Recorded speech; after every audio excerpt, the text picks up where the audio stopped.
صدرالدین تاشوفم با سنت‌الله رضایی‌فم اون شخصانی که بر آنجا برده بودن این چیزا شدن و ما جلب کرده بودیم وقتی که سفر بود در آنجا دخترم جلب کرده شدگیم همون وقتی که آنها رو به آنجا اتفاق دادن اما یکون چیزی وای نبود این حادثه‌ای که بعد شدن البته اون چیزایی که بعد شدن البته این تفتیشات رفت و شما خوب میدونید در سود بودن در اونجا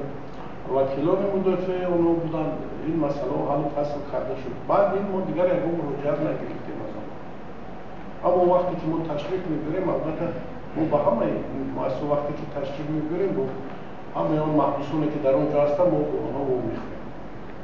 من این سال ما تقصیبه داریم تشریف و مؤسسه ولایت سود البته بود